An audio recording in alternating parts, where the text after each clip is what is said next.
This is On the Record for the week of October 27, 2025. I'm your host, Max, and today we're going to cover a couple of big a-holes in our quick takes today, which is always fun. Break down what's really going on with the war fever behind this Venezuela nonsense. Headlines from the Jacobin, Mother Jones, and the Progressive. A shocking matchup for president in 2028. Early voting is open in New York City, which is home to the now 1-7 New York Jets. What? And it's also the place with the message for young MAGA influencers. Hey, billionaires are now directly funding the military. We're also going to show you the most bizarre right-wing grift that you've seen since My Pillow. We've got Killer Left Take of the Week, book and podcast recommendations, and an explanation of what the hell is going on in the financial markets. Are you ready? Me too. So let's go. UNFTR. All right, let's do some quick takes before we dive into MaxNotes. You know who's awesome? Crystal Ball. We covered her takedown of Tommy Loren a couple weeks ago and then decided to double down with the Progressive Spotlight, so make sure to check it out at UNFTR.com. You know who's not awesome? Our first a-hole of the week, Savannah Hernandez, who broke the news that people sell fake stuff on Canal Street in New York. Let's go to the videotape. I was just driving down the street, I was Ubering, and I saw this huge market of African migrants selling all of these bags along this sidewalk. The sidewalk was actually completely full of people, so I was like, okay, pull over, let me see what's going on. So this kicked off a couple of violent raids against the migrant men who were selling items on the sidewalk, and a few things to note. First of all, this is a game that has been going on for like 100 years on Canal Street. It's like a modern-day cat and mouse open-air market that brings in hundreds of thousands of tourists every year. And the city has like a wink and a nod policy toward it. Second, this is a New York thing. And the only reason it got traction is because of the offending merchants who happen to be black. Third, get the fuck out of New York. And our second asshole of the week goes to Timothy Mellon. Who's that? Well, that's the Nepo monster that just gave $130 million to the government to pay the military. And that's not what makes him an a-hole. He's an asshole because he has billions of dollars, has never worked a day in his life, and thinks that social safety nets amount to, quote, slavery, and that black people are, quote, more belligerent because of it. Also, your donation is illegal. But this isn't America anymore, so I'm sure we'll take it instead of reopening the government. And speaking of billionaire donations to fund government stuff, a moment to talk about the White House ballroom, if I may. So here's where I land on the whole ballroom thing generally. Who cares? See, this is where my anger bleeds over to the normie Democrat crowd. The people who write letters to keep millionaire comedians on television and feign outrage over things like this ballroom, as though this is the straw that broke the camel's back. He's breaking the rules and the norms again. It's going to be gaudy and ugly. If he can raise private donations for this, how about SNAP benefits? Horrible optics because the government is shut down. Look, all of this is true, but here's what's not true. This isn't the people's house. Stop calling it that. You really think this house belongs to us anymore? Tell you what, you try walking in and kicking off your shoes and saying, I live here now. This is a war. This is a literal battle for what's left of our democracy. And we can fix this and de-shitify whatever atrocious decorating decisions he's already made if and when we get him out of office, because I got news for you.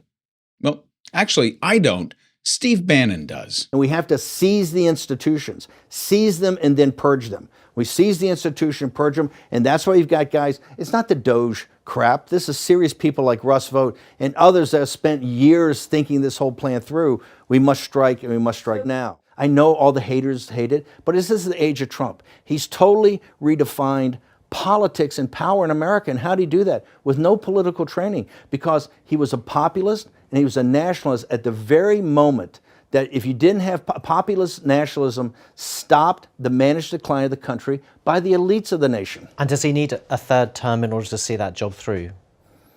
Well, he's going to get a third term. So Trump 28, Trump is going to be president in 28, and people just ought to get accommodated with that. So what about the 22nd Amendment? There's many different alternatives. At the appropriate time, we'll lay out what the plan is. But there's a plan, and President Trump will be the president in 28. See, the normies making the rounds on TV talking about tradition and the people's house need to start thinking about offering alternative solutions to what brought us to the point where this guy started nesting and is turning the White House into uh-oh. Stop paying attention to things like this and start paying attention to how billionaires, Democrats, and Republicans are doing everything in their power to stop Zoran Mamdani in New York City and can't. It's the message and the platform. Focus, people. Otherwise, we're going to be running this playbook again. You say in your book, I'm not done. That is correct. I am not done. I have lived my entire career a life of service, and it's in my bones. And there are many ways to serve. I've not decided yet what I will do in the future beyond what I am doing right now. But you've been very clear that it's a possibility you might run again to become president. And in my experience interviewing politicians, when someone says I'm not done, it means they are thinking seriously about running. But when you look at the bookies' odds, they put you as an outsider, even behind Dwayne "The Rock" Johnson. I mean, is that underestimating you? I think there are all kinds of polls that will tell you a variety of things. I've never listened to polls. If I listened to polls, I would have not run for my first office or my second office, and I certainly wouldn't be sitting here in this interview. Anyway, if you think that ballroom is going to be tacky, just wait to see what's probably going to be the House Bourbon. Now, this one was sent to me by our great and mighty producer 99, who rightly called this the most deranged right-wing grift yet. Rob Schneider and Hercules have been revealed as the first two collectors of a new bourbon called Tears of the Left. Tell me your career has stalled without telling me your career has stalled. It's election season, here, there, and everywhere. Ireland led the way with the landslide election of left independent candidate Catherine Connolly. Unfortunately, the good people of Argentina took the Trump bait and delivered what appears to be a decisive midterm victory for Javier Milei's party, which means that he gets the winner-winner chicken dinner of 20 billion and maybe 40 billion American bucks to float his currency while he punishes millions of poverty-stricken Argentinians with deeper austerity measures. Treasury Secretary Scott Bessent, who has taken over as the bête noire of this program from Milton Friedman, at least temporarily, took to the airwaves to say that the ad that Ontario ran during the World Series, the one that featured Ronald Reagan saying tariffs didn't work, was a psyop. If anybody's going to know what that is, I suppose it's him, considering he ran a psyop to convince investors to give him $5 billion before winding down his fund with only $500 million left in the coffers. That's a psyop if ever I've heard one. He's the worst ever. Lastly, keep Jamaica and Cuba in your prayers as Hurricane Melissa barrels through the Caribbean, currently as a Category 4, but it might hit as a Category 5. Hopefully the rest of the world will offer a helping hand, seeing as how all of our money is tied up in the people's house and Argentina. You know, MaxNotes has become sort of a laboratory of sorts to pull together thoughts that appear in longer episodes. And there's been a convergence lately of certain themes surrounding Venezuela that I'm building on to release a Midas Touch Explainer video on why we pivoted more aggressively toward regime change in this Latin American country specifically. And some of the thoughts appeared in the member newsletter this week, but I've since expanded them here. So this week, I conducted an interview with a creator named Keith D about the future of cryptocurrency as we continue investigating the impending crypto legislation before the Senate and what it portends for the future of the dollar and certain powers of the Treasury and the Fed. And I was struck by the reaction by some people who were very dismissive of the conversation because it had crypto in the title. But this is really important stuff to understand. Now, the thrust of our conversation was about the stability of crypto blockchain networks and whether the currencies themselves, from Bitcoin as chief among its peers, and stablecoins more specifically, will be adopted in a manner that excludes the public. So whether or not you believe crypto will impact your daily life, it's important to recognize that this thing is a freight train. Like, this is happening whether we like it or not. So it's just better to understand what the future holds than to let it pass us by. So to understand just how important crypto is becoming global affairs, look no further than the subject at hand, Venezuela. The New York Times published an extensive piece this weekend about how the Maduro regime has been able to outmaneuver U.S. sanctions to prop up trading activities. So even though the Venezuelan economy is once again in freefall with rampant inflation gripping the domestic economy, the political class has managed to keep money flowing into the country by accepting payments in crypto and converting it. But that's not all. Quote, the government's crypto injections have quickly trickled down. PDVSA, which is Venezuela's state oil company, now pays some contractors in stablecoins. Private firms pay bonuses in stablecoins, and citizens, from motorbike taxi drivers to executives, trade bolivares for stablecoins on Binance, the world's largest crypto exchange, end quote. See, this puts the Trump administration in pretty murky territory, and it's why we need to know about this stuff. See, on the one hand, it's sanctioning Venezuela to the hilt and trying to choke out its economy to promote regime change. On the other hand, it's working quickly to facilitate global adoption of crypto exchanges such as Binance and the stablecoins on the exchanges because they've become back-channel purchase mechanisms for U.S. treasuries, and the Trump family is heavily invested in them. So in turn, countries like El Salvador, Argentina, and Venezuela are moving quickly to adopt crypto for everything from international settlements to localized payments for goods and services. This is the backdrop to the bizarre escalation of what the War Department now considers a drug war, despite the fact that remarkably few drugs come into the United States from Venezuela. So Pete Hegseth, the Brill-cream man in charge of the generals that he called fat and lazy, just sent an aircraft carrier into the region and into a fucking hurricane, because of course he did, to position the U.S. for a potential invasion. Now, this is bonkers. It's also corrupt and totally illegal. In other words, totally on brand for this administration. But what's really behind this obsession with a country that we've had on the economic ropes for decades? I mean, what did they do that is so deserving of this attention? So the ever-increasing war fever toward Venezuela can actually be tracked back to two people.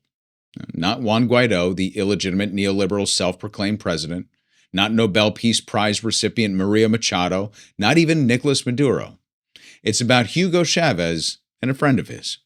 See, when Chavez was in power, he did the unthinkable.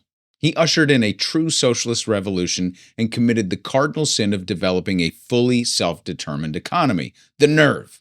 His closest political friend and ally? Fidel Castro. As if these offenses weren't enough, Chavez nationalized the oil-producing operations in Venezuela and kicked out any American companies that didn't negotiate minority stakes. Now, it didn't help relations when he hosted his own nationally televised armchair conversations and routinely made fun of American leadership. His nickname for George Bush, by the way, was Donkey. If Trump's motives were truly narco-terrorism related, we'd be invading countries all over the world, including our own. Maybe that's a bad example. He's literally invading our own country. But you know what I mean, right? I mean, everyone knows that a tiny fraction of drugs that enter the United States originate in Venezuela. And that's not to say that there isn't state-sanctioned drug trafficking there. I mean, we have to be grown-ups about this. It's just not an issue that warrants talk of war between our nations. So yeah, this is about regime change. But if I could provide a list of priorities, it would be oil, money, and Cuba. Yeah, Cuba. See, Venezuela is a petrostate. Therefore, it's also the victim of the resource curse. And that's ultimately what derailed Chavez's agenda and plunged Venezuela into a deep and persistent recession.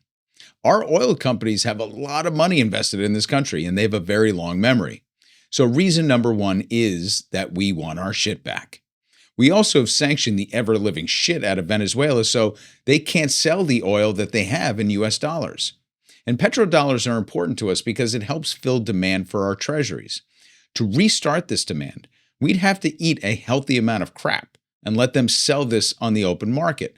And not only would this be embarrassing, because we'd basically have to admit that everything that we'd been doing for the last couple of decades was just pointless, but it would be very lucrative to Venezuela, and it would distract from our efforts to crush their economy and force a domestic revolution.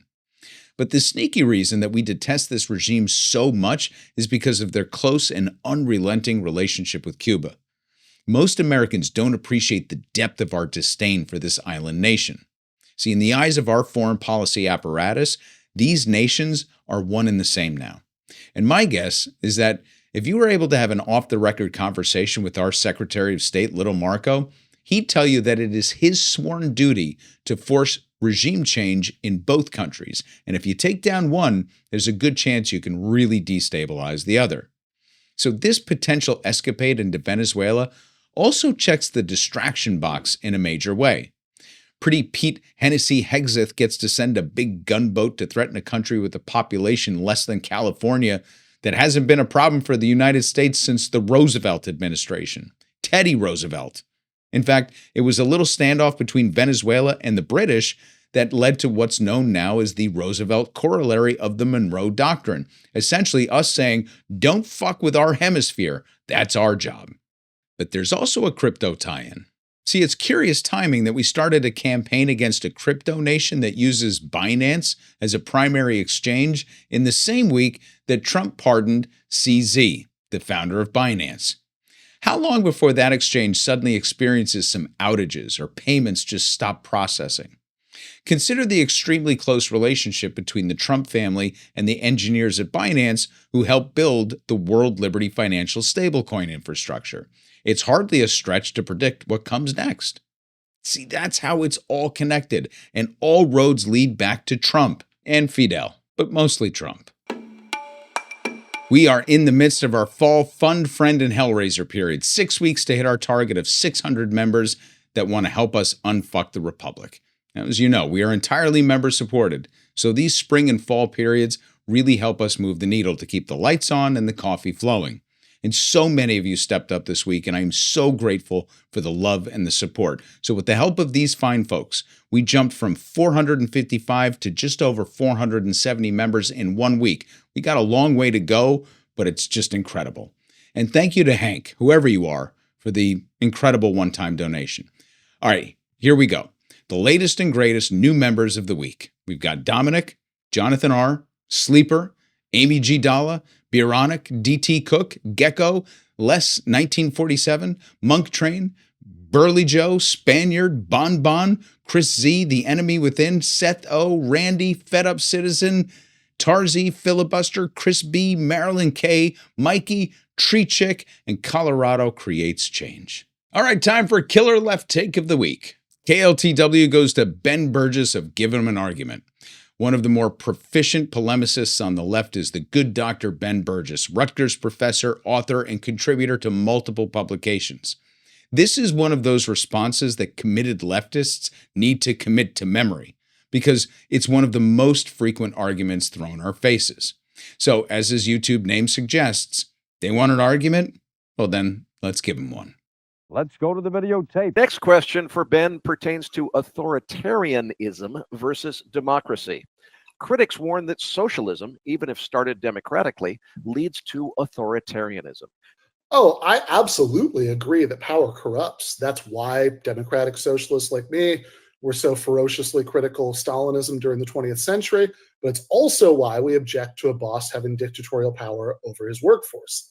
As I've said, we have exactly one example in the whole history of the world of something that can maybe be seen as an attempt to create a democratic form of socialism, giving rise to an authoritarian regime. And that was a country, what was the Russian Empire and then the Soviet Union, where you had no prior tradition of democracy, not even a single year of Russia being a democracy in between pre-revolutionary authoritarianism and post-revolutionary authoritarianism. Meanwhile, there are many, many examples all around the world of capitalist democracies backsliding in some form of political authoritarianism while staying capitalist.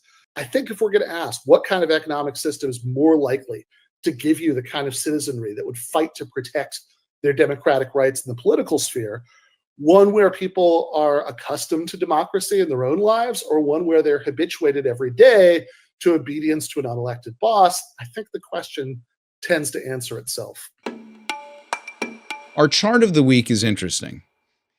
So we've talked about this before. This is still happening. There's something wrong in the overnight settlement markets that exposes an underlying weakness in the economy. And I want to spend a little bit of time with this one. Now, we've discussed repo markets a lot this year, and for good reason, because they can get a little confusing. Now, the one we typically focus on is the overnight repurchase agreements in the temporary open market operations. And the best way to think about this is as a casino. The Fed is the house. It stakes the players and runs the games and has the ability to lend money to players on a losing run. So every night, trades settle out from the day between buyers and sellers, and most of the major financial institutions, banking and non-banking firms alike, settle through clearinghouses and what's called tri-party transactions, or directly, which are bilateral. Now, sometimes there's so much money changing hands that the counterparty or the clearinghouse that's putting up the cash will borrow money to make sure there's enough to go around. Now, let's take a look at the chart below to try and explain everything. There's something called SOFR, which is the Secured Overnight Funds Rate. This rate is a composite of market rates from institutions that supply liquidity to the market to facilitate the settlement of trades. Now, when the SOFR rate exceeds the federal funds rate, it's sometimes interpreted as a sign of stress in the market, meaning that liquidity is tight. There's not enough money going around. So funding sources look for a premium. And when this happens, large financial firms that are eligible to transact with the Federal Reserve directly will collateralize treasuries directly with the Fed at a standing repo facility rate. Now, in 2025, this has occurred more frequently than it has since 2020 during COVID, which is leading some to wonder if there is underlying stress in the market and a tightening of liquidity. The bottom line here, this shouldn't be happening at all. And we keep reporting like, oh my gosh, it happened again. Oh my gosh, it happened again. It's still happening. There is a persistent problem somewhere in the market that means that these rates are just getting out of control, and the Fed is having to deal directly with these counterparties to make sure that these transactions get settled. There's something brewing, and it's just below the surface. It's not good. All right, let's get into some headlines before we wrap up with a couple of recommendations. Our first one is from the Jacobin, and it basically talks about how ICE is partnering up with a bunch of technology companies to use AI to scrape our social media profiles. Now, look, over half of these new ICE recruits might not be able to run a mile or spell, but they can use social media. Here's from the article. Quote, many of these services tout that their surveillance capabilities are enhanced by artificial intelligence, including Signal. In a July post announcing the latter company's partnership with Carasoft Technology, Signal's CEO boasted that the latest iteration of the software used AI to scour global digital data, helping defense and intelligence teams detect and respond to threats with greater clarity and speed. 2 months after this announcement, ICE signed its new contract with Carasoft for Signal licenses. This next one is from the Progressive magazine. Talks about how all the tech companies are hoarding water now because they're just moving into Lex Luthor territory, apparently. So the rush to build computing capacity with energy and resource-sucking data centers has reached peak absurdity, with these tech companies now skirting rules left and right to hog precious water resources. Who the fuck are they going to serve all this data to, by the way, when there's no one left? Anyway, here's a quote. In many cases, a data center operator would need to obtain state and federal water permits in order to obtain this much water themselves, such as by tapping water from Lake Michigan directly. But if they instead choose to purchase water through a utility, the burden of acquiring permits falls on the municipality. For the most part, state environmental agencies can't intervene in this process because neither utilities nor zoning ordinances are under the state's purview. And our last headline is from Mother Jones, and it is New York Post-worthy. It says, Donald Trump got mad at the TV, so now stuff costs more. Here's a quote.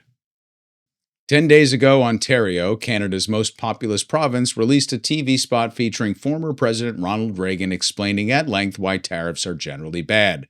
The ad edits the Gipper's speech and omits a bit of nuance about his support for a narrower set of temporary tariffs imposed in 1987 on Japanese electronics. But overall, it provides a pretty accurate picture of the GOP icon's free market economic views, end quote.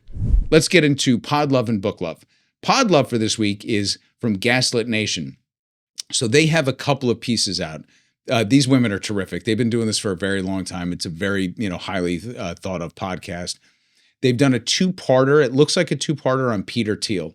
The one that's public is called Peter Thiel and the Antichrist.